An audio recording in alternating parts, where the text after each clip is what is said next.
Winter in the Pacific Northwest, always cold and wet. But the winter of 1996 saw an early chill and one of the biggest snowpacks in recent memory.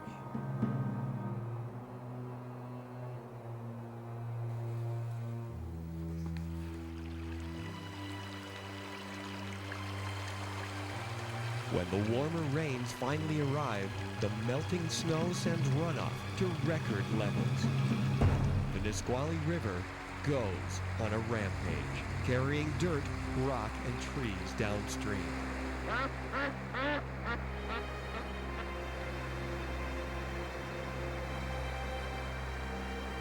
Along the Tacoma Eastern Branch of the old Milwaukee Railroad, a dirt fill leading to the 800-foot railroad bridge is washed away. Although the bridge itself remains, over 350 feet of track is seriously compromised, even for the sure-footed geared locomotive. The Mount Rainier Scenic Railroad, a prestigious excursion and restoration enterprise now operating on this branch, is essentially cut in two. To keep the trains running, 2 steam engines are trucked from the locomotive shops near Mineral Lake to the passenger station in the little town of Elby. The city of Tacoma, now owners of the Tacoma Eastern Trackage, negotiate a loan to rebuild the line. By the fall of 1996, plans for repairs have been approved. The fill is to be replaced with a bridge, much as it was when originally constructed back in 1907. The contractor will need rock and gravel to do the job. Lots of it. In an astonishing moment of logic, the railroad is subcontracted to transport rock from the quarry beside the railroad in Eatonville to the washout at the bridge. Rather than go to the expense of transporting their diesels to the marooned section of track, the Mount Rainier Scenic Railroad decides to simply use the 2 steam locomotives already in place to haul the trains. This is not a test. It is an actual emergency call to service for 2 survivors from the days of working-class steam. These old locomotives will be challenged to once again perform the kind of heavy revenue freight service for which they were designed. The crews will face the same challenges as railroad men of the past. This is the story of the rock trains.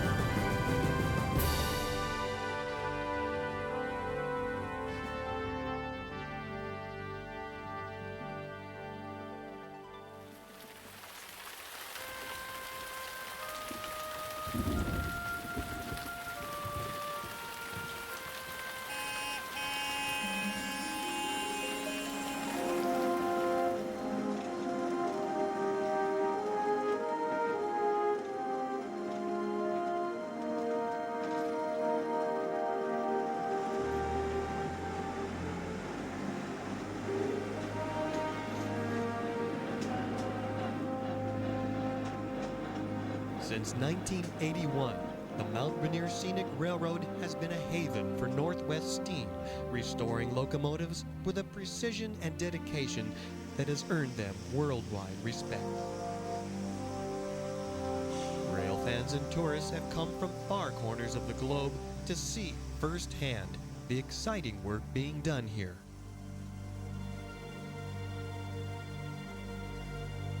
Under the genial guidance of master mechanic Jack Anderson, and with the support of the Western Forest Industries Museum, the Mount Rainier Scenic Railroad has made great strides with minimal resources, restoring both geared and rod steam engines and vintage diesels as well. Being a Class 1 FRA railroad, crews are all well trained, so the operation will be in good hands. The primary steam locomotive for the rock trains will be a crew favorite, a rod engine numbered 5, a Porter-built Mikado. In a bit of cosmic irony, the backup engine will be everybody's least favorite, a geared locomotive called the Climax. Well, when we do an extravaganza like 5 engines all on the same day, the Climax is the hardest engine to assign to a crew. Everybody else chooses a Shea or a Heisler or a nice rod engine or something, and it's usually the youngest engineer that gets on to 10. Under lingering darkness, the first train of the day prepares to leave Elby, Washington, home of Mount Rainier Scenic's excursion ticket office. It's a slow 12-mile journey westward to the quarry near Eatonville. The contractor wants to start loading the trains at 7 a.m.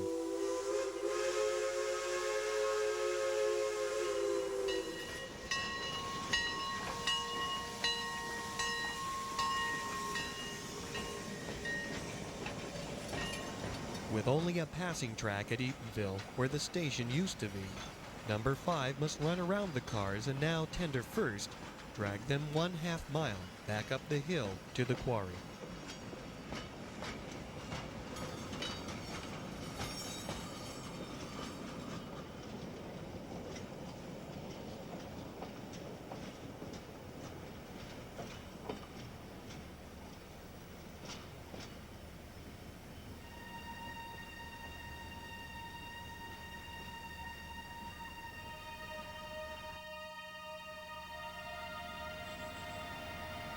Feeling all the urgency of a commercial operation, the rock crew begins loading the train immediately. There is no time to marvel at the motive power. The heavy fog has been slow to lift this morning, leaving the tracks wet and slippery. The locomotive crew knows traction will be a tough commodity this morning. The loading is almost complete. Today's fireman, Carl Kluntz, brings up boiler pressure for what promises to be a strenuous 15-mile journey back through Elby and beyond to the site of the washout.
Wheel slips.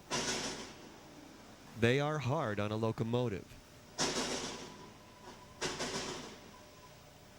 The sudden pounding of the piston sucks a lot of cold air through the firebox before the flames can sufficiently heat it up. Ordinarily, the fireman keeps his ear tuned to the exhaust of the locomotive. If he hears a slip, these are all oil-burning locomotives, he increases his fire rapidly to keep cold air from entering the tube area on the boiler. This cold air hitting those warm tubes can cause some sudden shrinking and start leaking.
Reconstruction of the bridge has been proceeding since late summer. It is hoped to have it completed by Christmas. Fortunately for all concerned, the weather has been holding steady even into these cool October days.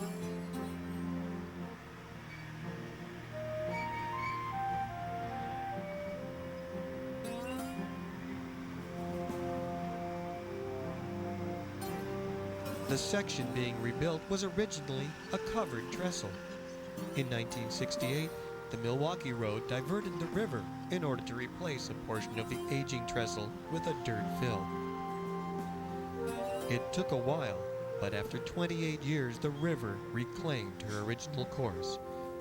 Wisely, the new plan calls to honor the river's request and replace the fill once again with a bridge.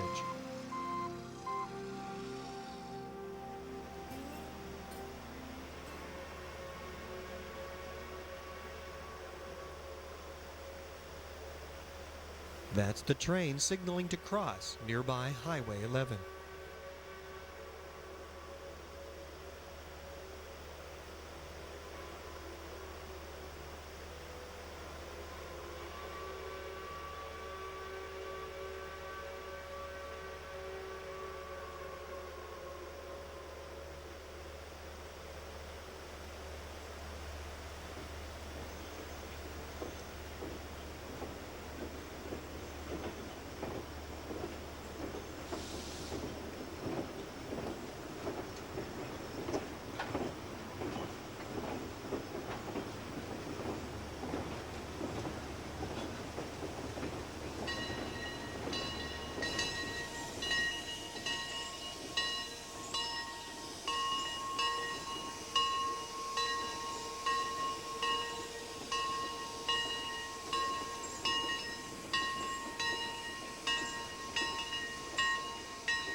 The gravel will be used to rebuild some of the fill, the rock to ballast bridge supports.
The empty train highballs back to Eatonville for another load.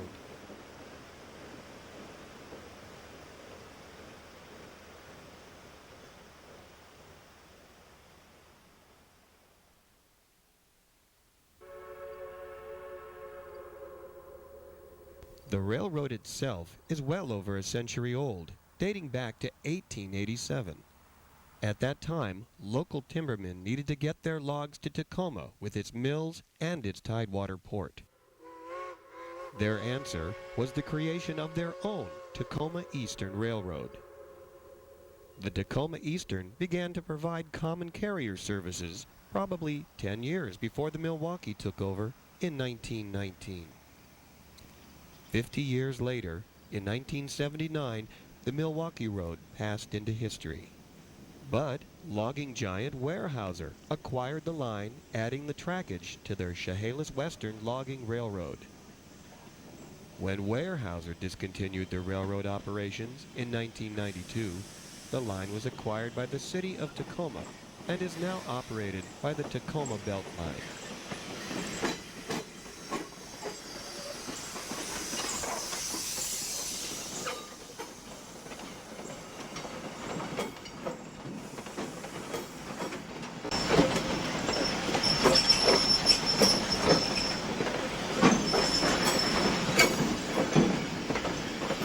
Today, freight service is beginning to get a new foothold with the potential to spread back throughout the old Tacoma Eastern system.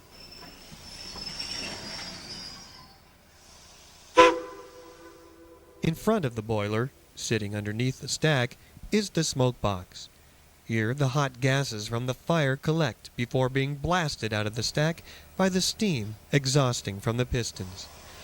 If you look carefully, however, you'll see puffs of smoke jetting out sideways from the locomotive. Number 5 has been working so hard, the pounding exhaust has literally sucked a hole in the aging metal of the smoke box. Condensation in the front end of the smoke box mixed with the soot makes carbonic acid. What a wonderful chemical to have where steel is present. This acid just eats the metal. The erosion of the flame and the erosion of sanding out the flues takes its toll, and pretty soon you need a new smoke box.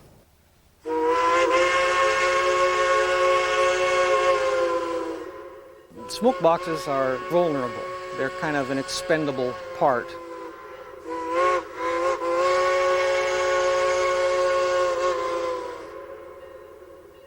Number 5 is a 70-ton logging mic, a small version of a classic locomotive style with the 282 wheel configuration.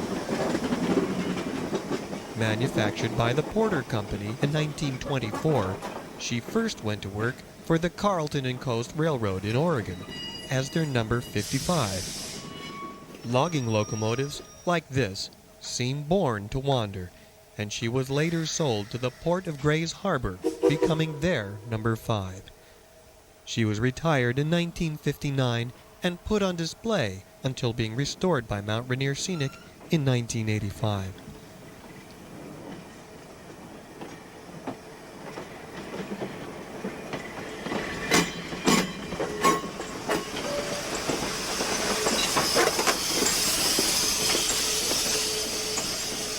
In addition to her duties on the railroad's excursion service, she has been a popular presence at railfan events, traveling from time to time throughout the Northwest.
5 had her original smoke box. It was thin when we rebuilt the engine in '85, but we figured we could get some service out of it.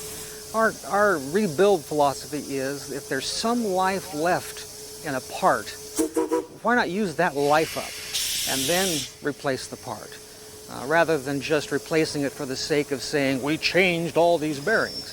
I mean, if there's some life there, use it up and then fix it. So we kept the smoke box and have been patching holes for a few seasons. Much like steam locomotive crews of the past, a patch is fashioned right here in the field as the train is loaded.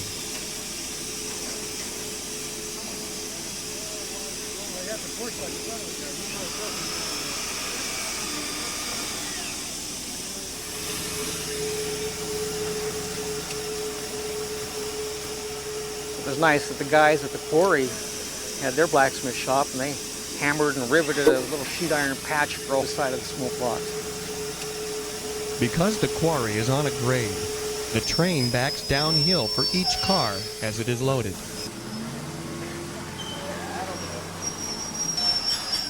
The locomotive lays down a layer of sand in preparation for departure.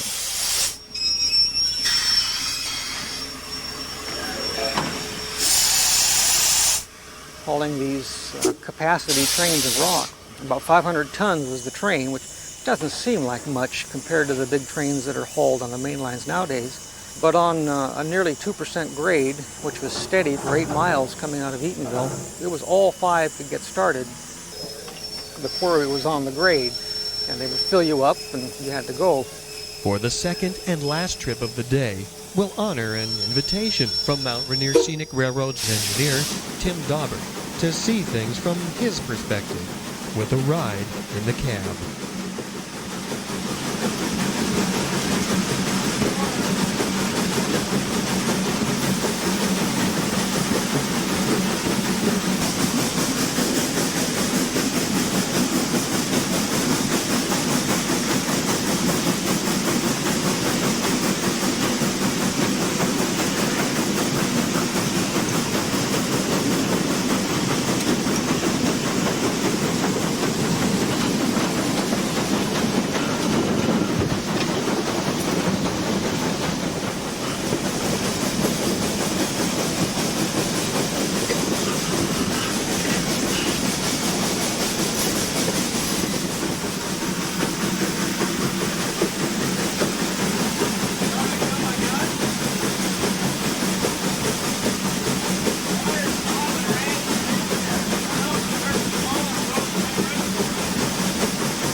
see where I'm going. Who would have been pulling a 3716?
Descending the grade into Elbe, we catch a glimpse of Alder Lake. Originally, the Tacoma Eastern came right up the center of this valley, now the lake bed floor. In 1944, to satisfy the need for power in a wartime economy, this hydroelectric dam was constructed. Built to service the city of Tacoma, it measures 1,500 feet long and 333 feet high. Its thickness at the top measures 15 feet, while at the base it is 120 feet. As the dam was completed, the valley floor was quickly logged off. Today, with the lake at a very low level, the old stumps emerge. Bleached and preserved by their quick immersion, they create an eerie landscape.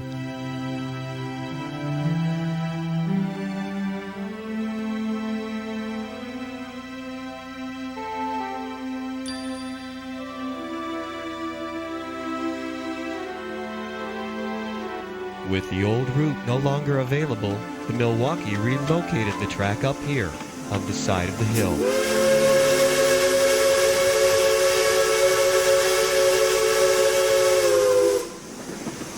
As we drift downhill, we peer into the firebox. Sure enough, water from the boiler is leaking around the tube seals. There is no danger, but the fireman is working hard to maintain pressure in the boiler. As the leaking increases, number 5's efficiency is diminishing. Jack is alerted to the problem by radio as the train continues to the washout with its heavy load of gravel.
side dump cars, like a good wheelbarrow in a shop, were an important, if lowly, part of most railroads. They use air pressure from the locomotive's brake supply line to apply pressure to pistons mounted vertically in the middle of each car. This air system is separate from the brakes. These side dump cars are of a vintage from the 1940s and last served on Weyerhaeuser's Chehalis Western Railroad.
This will be the last run of the day.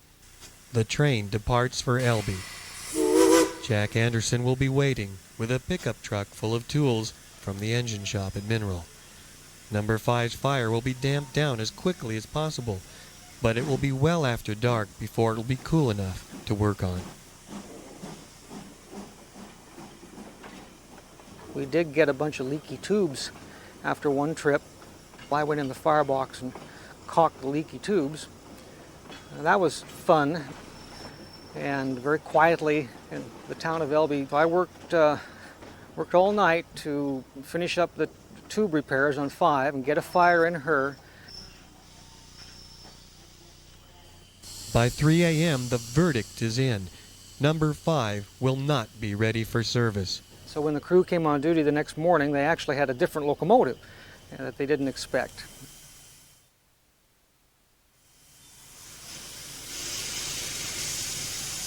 Climax number 10 will be the locomotive the hostlers fire up.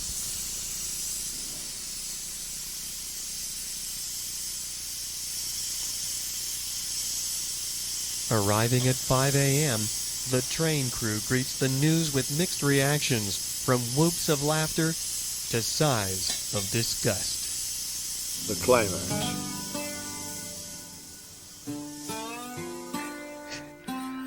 Climaxes have a bad name, and they deserve it. It beats you absolutely to death to run it. It just... They were the least expensive, should I say cheapest, logging locomotive to buy. The craftsmanship and refinement on the engine mechanically was not as good as the others. It vibrates until it'll give you double vision, and it truly will. They did have this awful balancing problem where the shaft, the cross shaft, the crankshaft would actually bounce the locomotive up and down at certain speeds. It just shakes you to between 8 and 12 miles an hour, which is about where you have to run it. It just shakes you to pieces. We found that with number 10, even though Hillcrest welded on some more counterweight onto the crank discs, and we have modified the way ourselves, that there's just no way to get around this bouncing in the speed range of about 8 to 12 miles an hour. At any instant, you think that it's about ready to come apart. Sometimes it does. So we try to slow down and stay below 8, or we try to come up to speed and stay above 12. And then she's not a bad locomotive for comfort. But going through that transition zone is really a body-hurting experience. She'll jolt you pretty bad.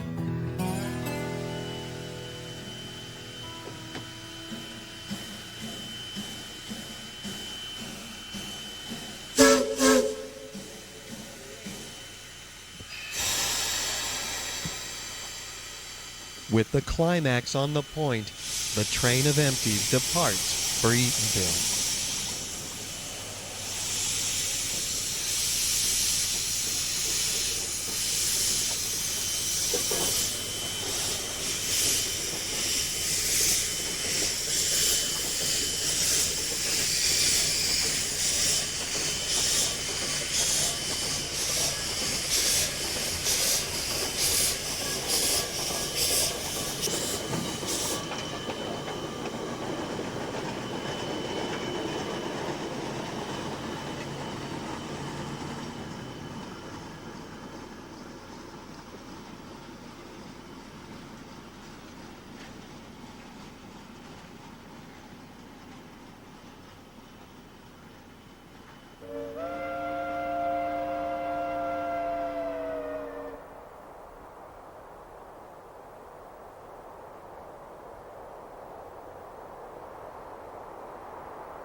There is no question about it. To the uninitiated, the Climax is a strange-looking contraption, almost like a cartoon locomotive.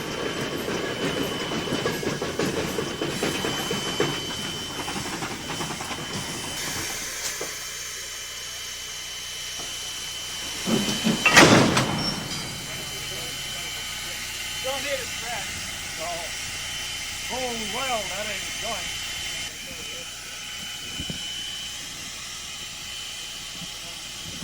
Now, mine is no hotter than it was, but it's not great. This Climax had a career in British Columbia at the Hillcrest Lumber Company. Built in Corry, Pennsylvania in 1928, she has the honor of being the second to the last Climax ever built.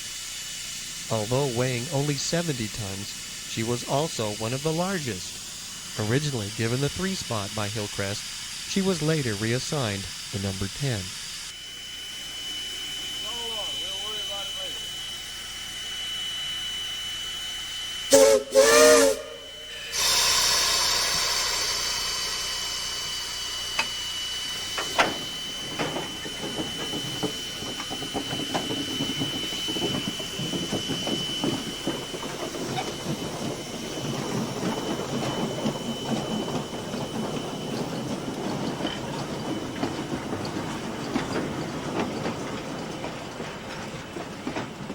Although over 1,060 geared locomotives were manufactured by the budget-minded Climax Locomotive Company, most of the general public has never even heard of one.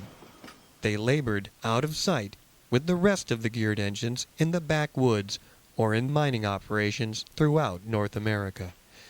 Number 10 was officially retired by Hillcrest in 1963.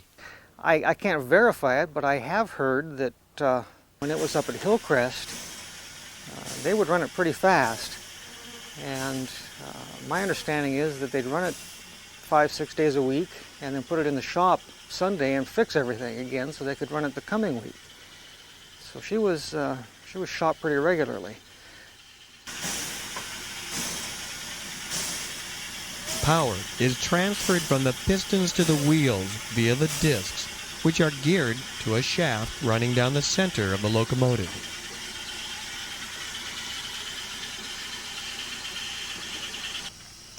The shaft is then geared to the axles on each of the 3 trucks.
Tan has an interesting story. She shouldn't be around. She went through a bad wreck in the late 40s where the train crew lost their air on a hill. They were going down quite a steep grade and the engine jumped the track and the log train piled up on top of her. And she was a mess, but she was insured. And so Hillcrest Lumber Company had Vancouver Machinery rebuild her, and they continued to use her. They must have had something about Climaxes at Hillcrest because they had number 9, a sister 2-truck Climax to the 10, and they used her also. Often that was done, Jack, because they could buy parts that would fit both engines. That would be practical, Blackie, yeah.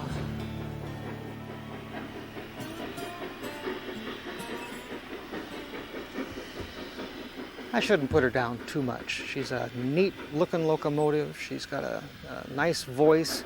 She's a husky, kind of a bulldog locomotive.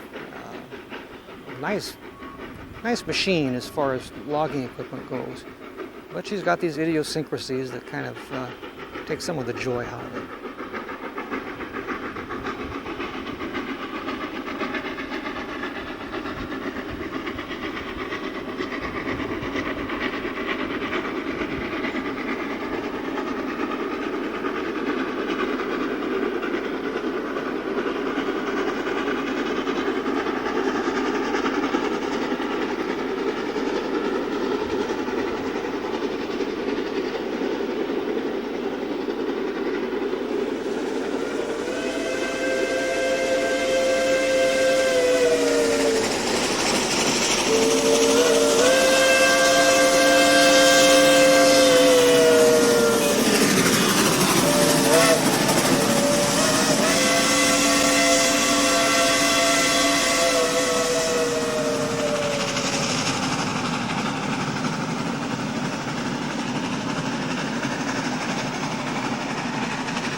You'd think a geared engine could handle this load with no problem.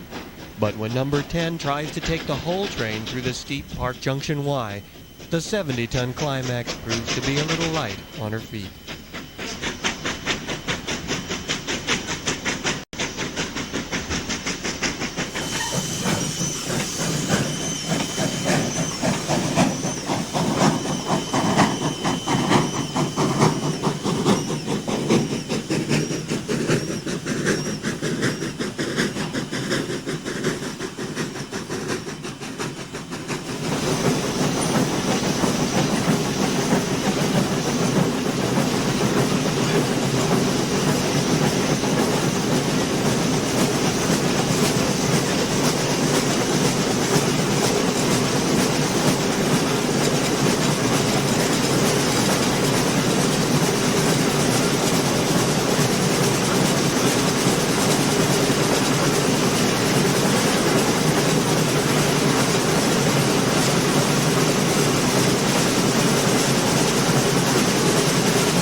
Number 10 backs down to run around the train and push them onto the bridge.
The bridge crew wastes no time moving the new fill around.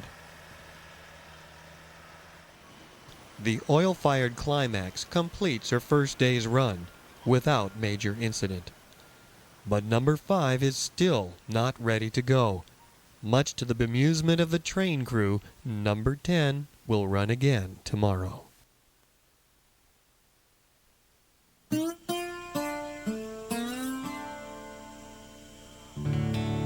The Hostler crew comes on duty at 2 a.m. This morning, the Climax is showing her problematic side.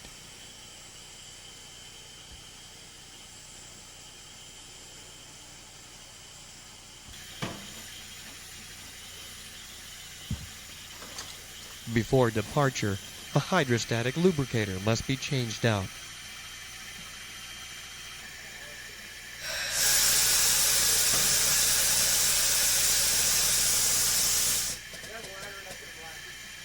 equipment, and human resources are being stretched. This is the right one, right? The one the back one. That's the cylinder. This one here?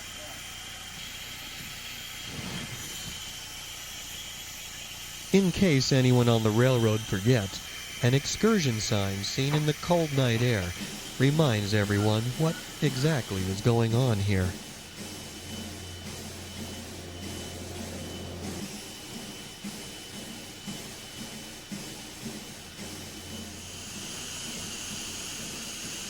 Even with all the extra maintenance effort, number 10 arrives at the quarry only a bit behind schedule.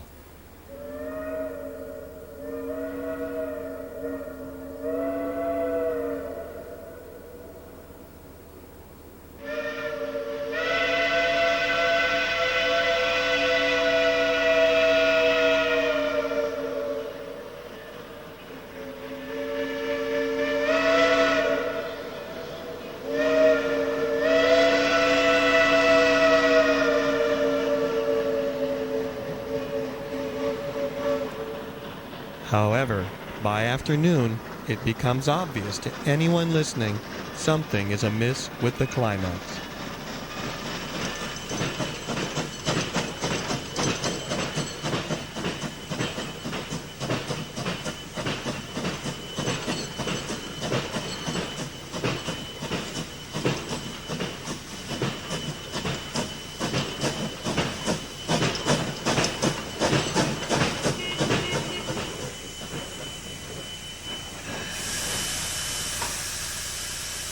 A crankshaft bearing is proving troublesome. The crew attempts some quick repairs. Well, you loosen this, and then screw this in to pull the wedge in this way. Loosen the jam bolt. Yeah, then screw the other one in. So it's a jam bolt here. And then there's a big square head bolt. Okay.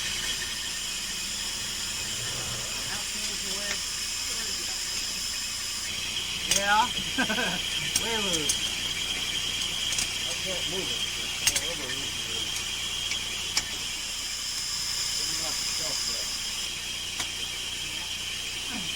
With so much hands-on maintenance required, it's no wonder railroaders felt they had a personal relationship with these Lokis, a Northwest logger's term of endearment. No one knew it at the time, but a lube line is plugging itself with carbon. The piston rings are wearing excessively and will soon fracture, leaving number 10 with only one operational piston. With this, the sound of the locomotive will change dramatically. The load schedule for the project shows no mercy. This trip will be an extra heavy load of armor rock.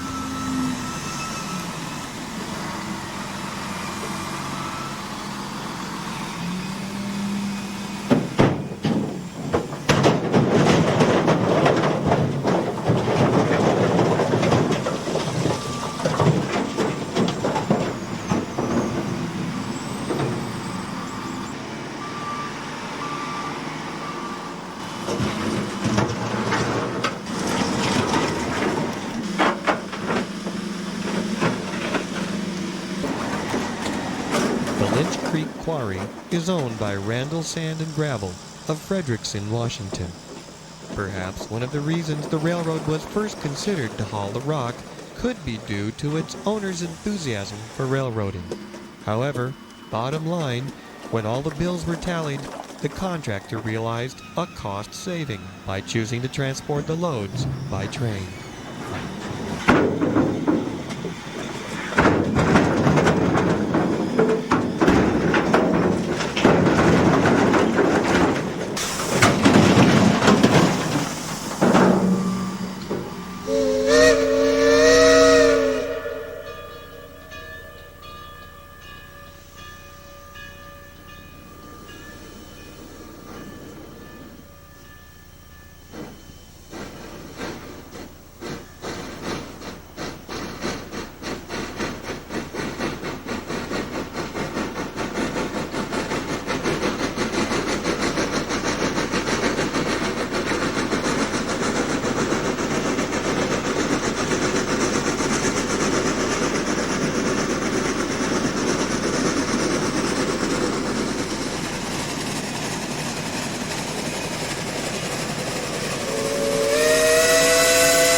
Loggers used to remember this as Boxcar Canyon due to an unfortunate accident back in the early Milwaukee days.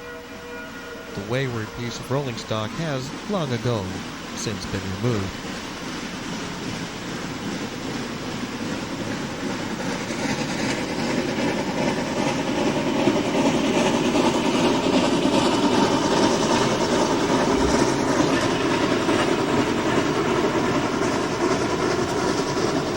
The Big Michelle River Bridge was completed in 1905 as the Tacoma Eastern expanded operations beyond Eatonville. The original wood construction was destroyed in a fire in 1982. Weyerhaeuser's Chehalis Western Railroad, in commendable support of the Western Forest Industries Museum and the Mount Rainier Scenic Railroad, rebuilt the bridge that same year.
Again, the Climax limps into the station.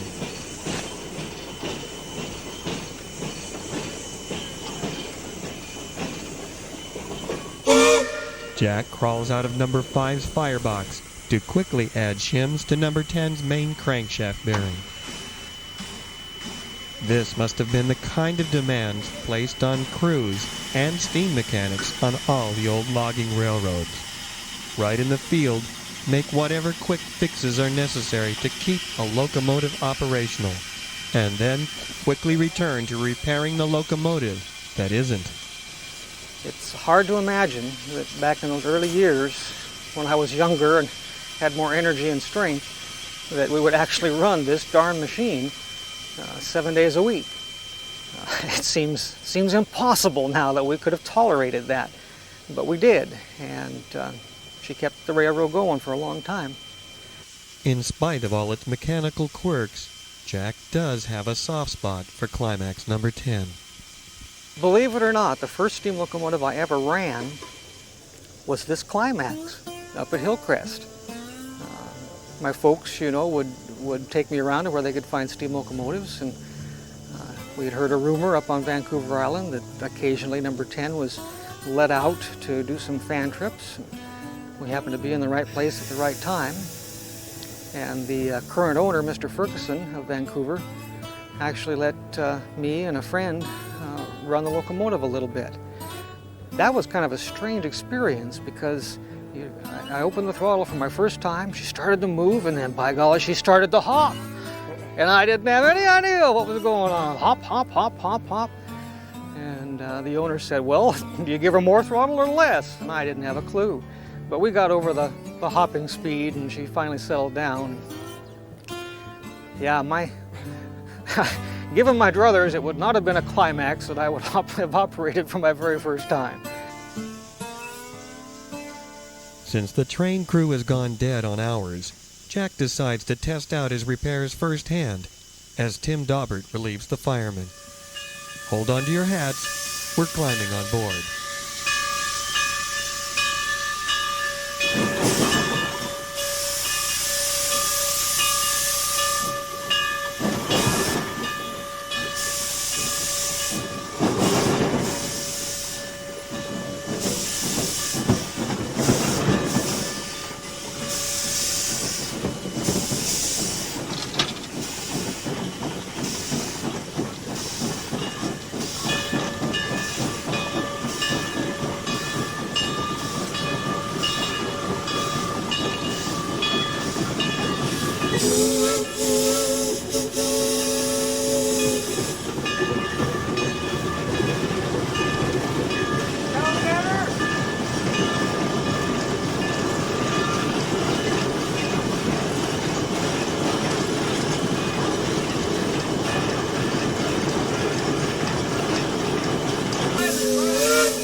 For all this engine's theatrics, you'd think we were making a jump to light speed. But hang on, we're approaching hopping speed.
Let's go up the straightway and back on the bridge. I'm not going to tell you anything. Huh? I don't have a radio.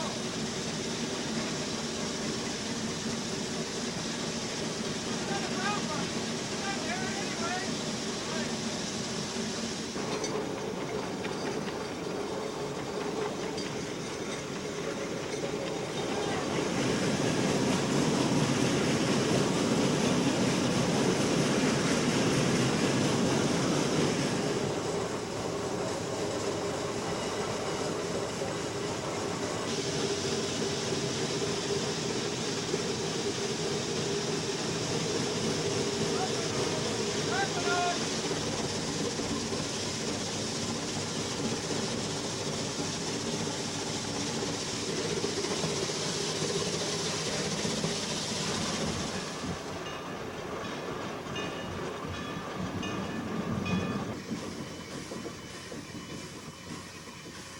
Given their mechanical idiosyncrasies, is it any wonder there are probably only 3 operational Climaxes remaining in the entire world? Well, you sure can tell I haven't been on this thing for a long time. You want to work with that and I'll get this here.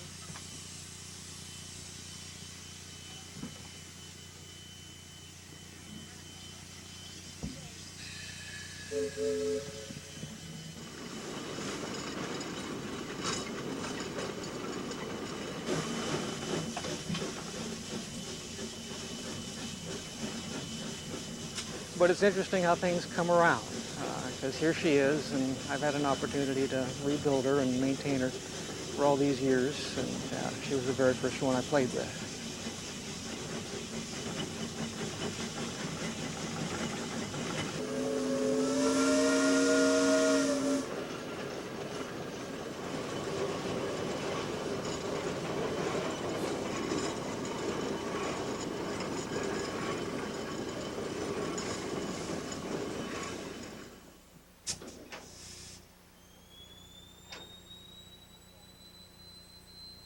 That strange sound adding a chill to the night air proves to be a leaky diaphragm in the dumping mechanism on one of the cars.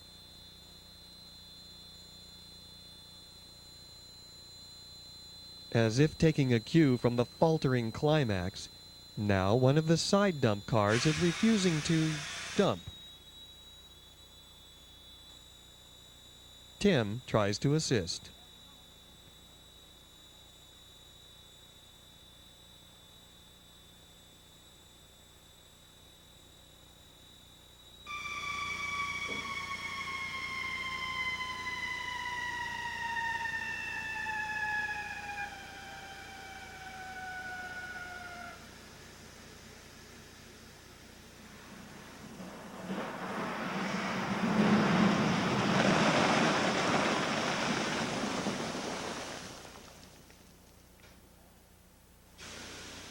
As if getting with a program, now a second car is refusing to dump.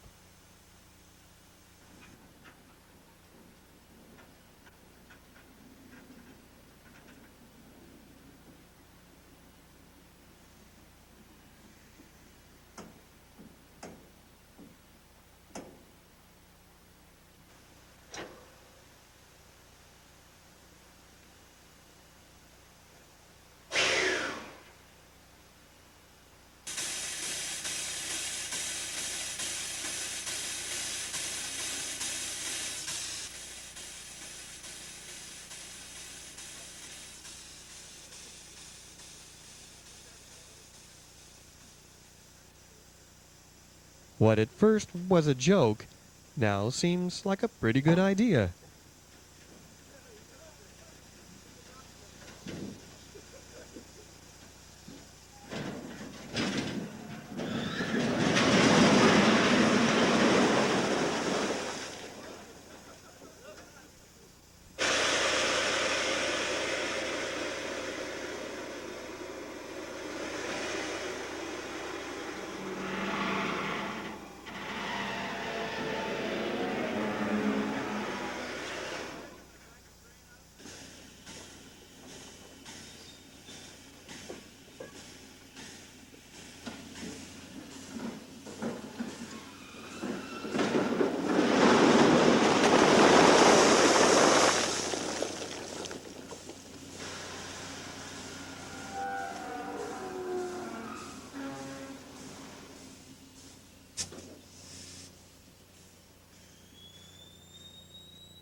For 2 weeks, over 7,000 tons of riprap were delivered by these steam-powered rock trains.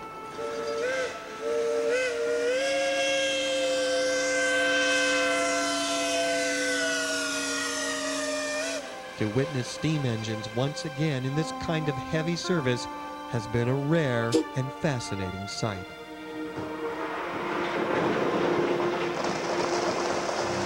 Mount Rainier Scenic Railroad and the old Tacoma Eastern are poised for an era of exciting growth. One wonders, could a moment like this ever occur again? If freight becomes a reality on this branch, and there have been opportunities and missed opportunities, but should it happen again, there's nothing that rules out using a steam locomotive. I mean, there's no management decision that says freight is diesel and passengers are steam. Heck, if the steam locomotive's hot and there's nothing else to do, take it out and do it. Certainly for a grand opening or an occasional celebration.